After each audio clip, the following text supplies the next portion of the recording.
Alright, so I'm done with summer tour reviews, and now we're going to do the fall 2018 reviews. 10/16, 2018, Times Union Center, Albany, New York.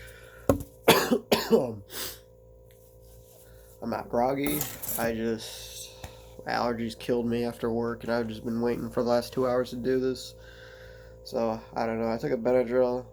I don't think it did much. The first one. Usually it does, so I took another one. I think I read the back of the box before and it says you're not supposed to take more than two in a day or something, maybe. I don't know, maybe it was a different brand or something that I read that from, so I don't know. Maybe I'll die tonight and go to Soul Planet. But hey, I'm gonna be so lucky if that's where I end up. Uh Moma dance opener. Hey, in the rightful spot. Great way to open up fall. Free can open up summer. Let's have Moma open up fall. I definitely heard the hype about fall, so hopefully this Moma is setting the tone for the tour. Honorable mention for this one. Had a great big peak in it. For some reason on the soundboards, I don't know if it was because the audience was really that loud, because it was indoors. Just I don't know what. Usually on soundboards, I don't really hear the crowd. I mean, people yelling and shit, but wooing and whatnot, but like not like everybody, and the something crazy happening, and everybody's going ape shit. I heard it in this one, so a little bit interesting to hear that on the soundboard. But I mean, again, it could have just been maybe because it's indoors. I assume it's indoors. I don't know. Midway through October, so it probably is indoors. I think they play all their fall shit indoors. I don't know if they've ever played a fall tour outdoor, maybe in the '90s or something. But as far as I know, in the last couple of years, I can't think of a show. Maybe they did play outdoors, but I don't know. Uh, it's a great big peak in MOMA for opener for I think a little bit bigger than usual. Segues right into Tube. MVP for Tube. MVP for the first set. I'm gonna go to Tube. So really starting early to get Tube right after Moma. Good 1-2 punch right there. Never would have guessed you would hear it Tube in a second spot of the show, but hey, I'll take it. Definitely surprised me. Rivaled my all-time favorite, Clips 16. Obviously, attendance bias, but I don't know. I just ever since that one, I've heard that one. I'm always like, yeah, Tube's the one where like, it's like I've said about Momo. It's a good way for Trey to just the new summer tour, new rig for the year. Great song for him to show off the rig. I don't know yet if he really changed anything between summer and fall. Probably did on technical aspects. I don't know. I'm sure like what's the site called TreysRig.com or whatever. I'm sure has the lowdown on all that. And I'm sure you can probably look it up there, but I have no idea. I gonna guess probably not. As far as I've heard, I didn't know any difference. But great way. I think Tube's another great example for as far as him showing off the rig if he wants to. Uh, Definitely a way longer tube than usual. I usually think tube sits in that 5 to 7 minute range, but this one clocked in over 11 minutes. So and a lot of fucking jam in this one for a tube. Rivals clip should be my favorite. I would say this is the closest one that's came to clip as far as like Trey's rig in a tube being fucking awesome. 2 thumbs up for me. Been some close tubes, but this one's definitely the closest one to rival Klipsch, I feel like. Uh,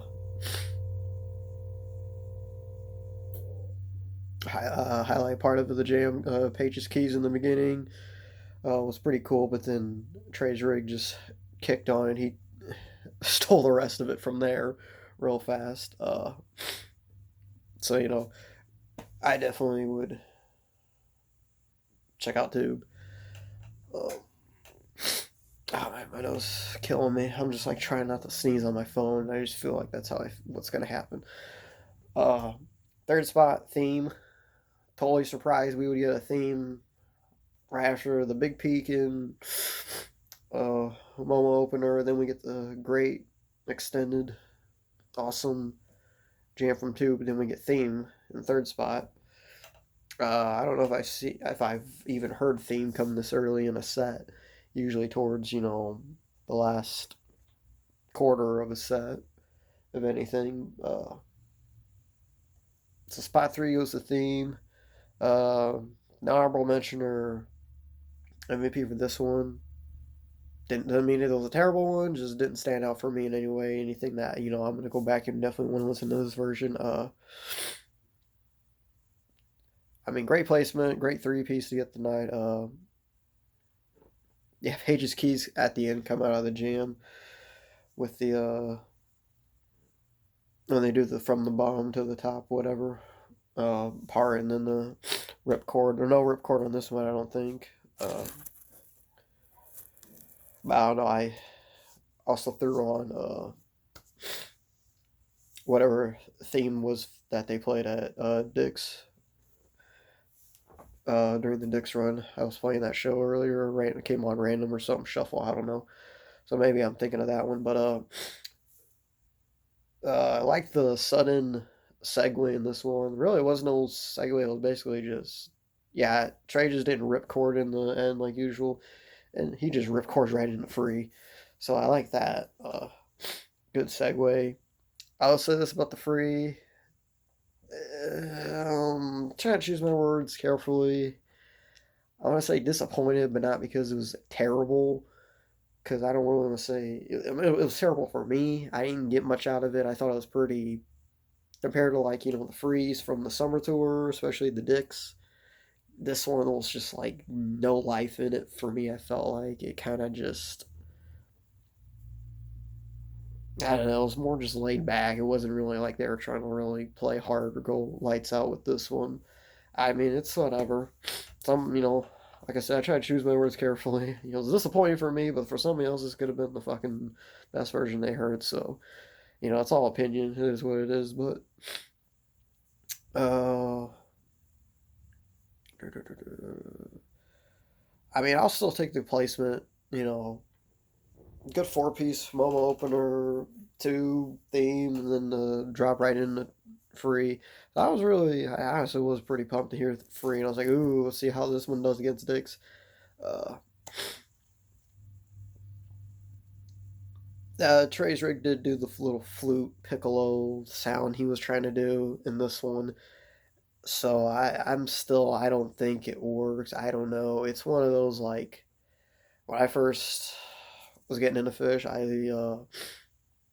last year at school, me and my buddy we webcasted the last night at Dick's, and for 2015, and at the end of the first set they do Frankenstein, and at one point, just the guitar and the fucking song itself, trying to get into Phish, and then they pull out that shit. It was like, what the fuck? And then Trey goes on the Luma thing, Marina Luma thing, whatever the percussion, little electronic percussion thing that Fisherman plays in Mercury, whatever it's called. He went on that thing, which like doing some weird shit, and it was like, what the fuck, man? I don't know what the fuck is going on now. So I can kind of see with this sound, if I was going to show somebody that and then show them this jam, they'd be like, well, this wasn't very impressive, first off, the jam, and then he's doing like this weird flute piccolo flute sound with his rig. It's like, I don't know. I don't think it works. I mean, he's Trey can do whatever the fuck he wants. I mean, he's got the money to fucking buy a rig like that to begin with and let alone make that sound, so. Uh, Mike, I don't know, maybe because everybody else kind of was playing a little bit laid back. Mike definitely he sounded a little bit beefier on this song on the soundboard. Moving on, Army One. I know it. I just don't recognize it. Like I mean, I recognize it, but I just don't. if I see it on a set list, I don't. I was like, I know it. If you play it, I'll recognize it. But if I don't, I won't think of it because I don't hear it that often. So it's still a little bit not new in the sense that I can't recognize it, but if I hear it, but it's new in the sense still that like if I see it on a set list, I still don't. I know it's that song. Like, oh, I still don't really. I can't think of it right off the top of my head. In my head, I can't think of the song or anything. But yeah, when I hear it, I definitely. When this came on, I was like, well, I haven't heard this one in a real fucking long time. I don't think it's one they really play often either. So, and it's one that I like. If I got at a show, considering they don't play it as often, I'd be like, yeah, I'll take it. Um, I'm not gonna be jumping for joy, but I mean, hey, I'll definitely take it. I got Haley's comment. Definitely been a fucking long time since I've heard of Haley's. Uh, Nothing special for Haley's either. Segues in, everything's right. Gave everything's right MVP. I think everything's right. Basically, been a couple of the summer shows they've been putting it at the second or third spot before the end of the first set.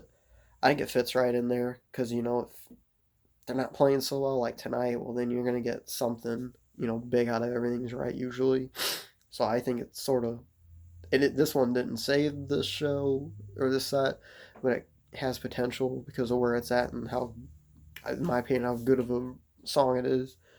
Uh, so it's a good spot for it. Page was playing a little bit more atmospheric on his end in the jam. Fit definitely well with I would say overall is more of a smooth, tranquil jam. So his little atmospheric key part definitely helped with that. And his keys at the end after the peak was really really fire. I don't know. I can't believe I said that. I can't believe I wrote that little when I said that. Um, I think it's one of the best versions of Page's Page's keys and skill in a song too. Segues into cities. Definitely not as good as Cross-Eyed. Cross-Eyed is definitely that big jam one you want out of the Talking Heads covers. I like Cities too. Berkeley Cities jam 2010. But in general, yeah, Cities is never. I don't know if it's ever been in the second set. It might have been in the second set for the Berkeley jam. It's been so long since I've looked at that show or listened to it. But I mean, Cities is basically like a first set, like just simple song. I don't expect anything out of it. I didn't even expect Trey to even turn on the rig at all, to be honest. But he turned it on for a couple seconds at the end, so got a little bit of an appearance on the rig. Good transition from Everything's Right as well. By the end of that one, let's check this cardboard. We get in with Walls of the Cave. Now, I never was a fan of this one, but I try to be open, and this one actually made me have faith that have hope that I can get into the song in the future, but we'll just see. So I gave that an honorable mention. If it's giving me second thoughts about it, then it's got to be a good enough version. I gotta give something. Really liked how it started. I definitely hate the lyrics. I hate the song part of the song. It's one of the dumber ones too, in my book. But the jam was pretty hard and heavy. I don't really recall it being like that. Maybe it was just because of the Trey's rig was just he set the tone really hard and heavy this time. But if that's the case, well, maybe that's the type of Walls of the Caves I'll only be able to listen to. But either way, hopeful for the future for that one. Set 2, we get a. This is probably gonna look real stupid, but we get a Ghost Jam. That's my last plate. I just got my new one a couple weeks ago, so I got Undermined this year. Year before Ghost Jam was Tweezer, so I figured fuck it. I wanted to do Dead songs, but Dead songs are hard because you got to fit for custom. You only get like 7 spots in Indiana for your plate, so not really a lot of Dead songs you can put on. But so I figured I'd build a 20 song plate set list out of Phish stuff. So uh, this year's under mine. So I got the Ghost Jam one. I'll find the Tweezer one. I'll bring those out whenever I don't know, whenever Ghost or Tweezer come on. Uh, Ghost opener, really fucking pumped for it. Honorable mention, I will say the um, first set lasted me till lunch, and then I went on lunch, came back, put my headphones back in. Something was off. Either my connector wasn't in all the way on the iPod, or I just had them in too far, or something. They're like in ears ones. Because Mike was basically the whole bass from fucking Mike was just took over the whole damn soundboard. I couldn't hear Trey barely. I couldn't hear Paige. I couldn't hear Fishman. It was basically just the whole fucking set list. So it kind of was like, I don't know. I actually was worried because I was like, I don't think this is the actual soundboard. I think this is like an audience recording. But at the end of the day, I went back and was listening to it again, and I took my headphones in and out for a while, and then eventually realized, I think it was definitely my headphones or something because the soundboard definitely sounded right. Everything, all the levels evened out again. So I went back and did Ghost. I wasn't impressed with this Ghost. It was an honorable mention, but it was an honorable mention for the kind of jam it was. It wasn't anything heavy. It wasn't anything hard. It wasn't anything great, in my opinion. It was more laid back. I felt like it kind of didn't have life at times, but it a little bit did because of just how laid back it was. So, for a laid back Ghost, I've never heard something this laid back. You know, I kind of gave it an honorable mention. A little bit of bias too because it's Ghost, so it's hard for me to want to shit on Ghost, even if it's a terrible Ghost. And it kind of was compared to other Ghosts in the past, but you know, it is what it is. How much for that? MVP to No Man's. Go segues into No Man's. On paper, between Ghost and No Man's, I would say you can interchange those. You could easily. I mean, they've opened up a No Man's God knows how many times, and then probably could segue into Ghost. But you get to get the Ghost opener and then segue into No Man's. A little bit different, but I mean, you can definitely interchange those two, and I think this show would have been just as fine. It was still. I would still score it the same. You still got the same result. Page did great on his part in the jam. Um, at one point, I thought um, he was gonna take over, but then it would end up being no. It was Trey's rig that was coming from Trey's rig. He kicked it on, and then he basically uh, came on uh, at the part I thought Page was, but then overall, the end of the jam was got real spacey and 80s sound with Page's keys. Liked it. Really liked the spacey 80s sound at the end. Gonna segue into Piper. Uh, again, because of my headphones, I thought this Piper really fucking sucked. I thought it was dead. I was like, wow, for a Piper? I've never heard a Piper not have any energy. Going back, I would. Um, I'm trying to think off the top of my head. Going back, I liked it better. It was definitely a better Piper. Definitely sounded better. Not as fast and heavy. A little bit high tempo, but not usually at the level caliber Piper usually is at. A little bit more laid back. I wrote it was a dub, but like I said, my headphones were all fucked up, so uh, whatever. So segues into 20 years later. Like 20 years. Um, it's gonna get MVP and second set MVP because this one definitely it cranked out to like 14 minutes, and this one had a fucking jam to it. We don't usually get that out of 20 years, so good version or a good time to get a jam in 20 years. A dark and heavy song in general, so to get a dark and heavy jam to go with it, definitely my kind of shit. I like that, reminiscent of like the 2016 dark and heavy stuff. Uh, I think at one point there was a head over heels. Uh, I forget who does the song, but it's Head Over Heels, Teased by Page in the jam. I don't know, that's what I feel like I heard that part, but I don't know, who knows. Nothing on Fishnet notes it, but I mean, it's Fishnet, so whatever. Uh, Shell of Life, fuck Shell of Life, but this one even have a little bit of a jam to it. Otherwise, I'm not a Shell of Life guy at all. So kind of weird we got like 20 years later than Shell of Life. I feel like those kind of two are one and two, but I think that's my brain thinking that way because when I first was getting into Phish, I always mixed these two up. Uh, uh, so segue from Piper, 20 years later, segue into Show of Life, blah blah blah. Fuck that song, even though it did have a little bit of jam. Segue into 2001. Uh,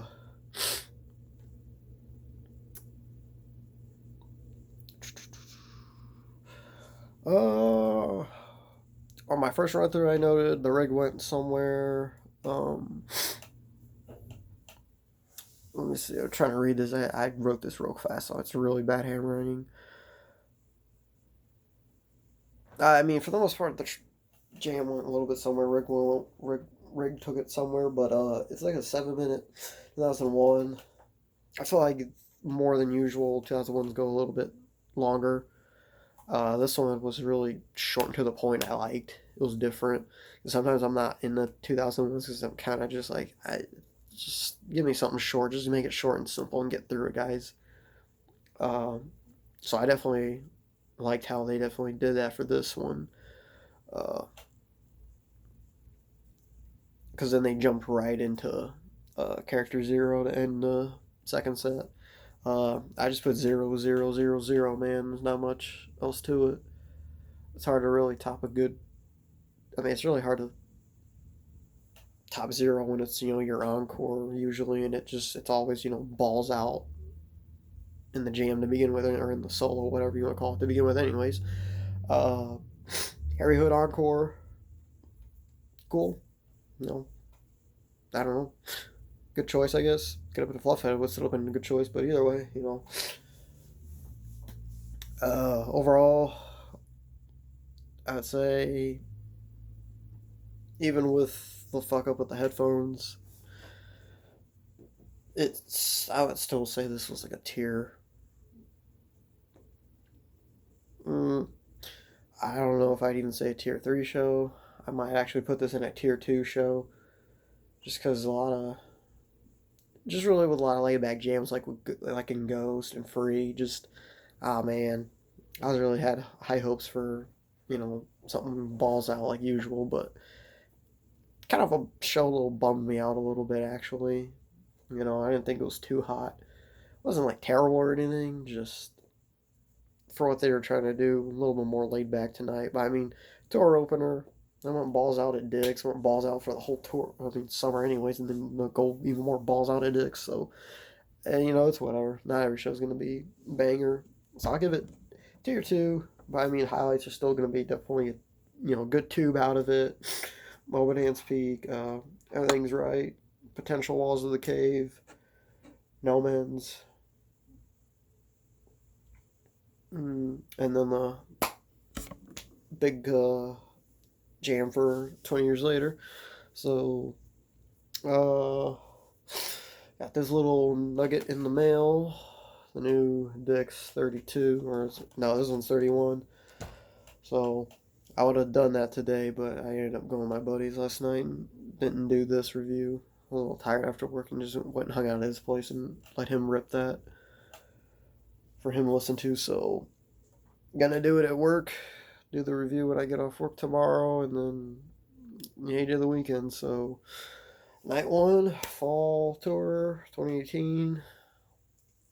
A little bit of a dud, but still some good stuff out of it. So, hoping for night 2 will be double thumbs up. Usually night 2s are like that, I've come to find my listening, and then it'll be the Hampton run, which I think was probably the most talked thing I heard about the whole fucking fall tour was Hampton. So, we'll see.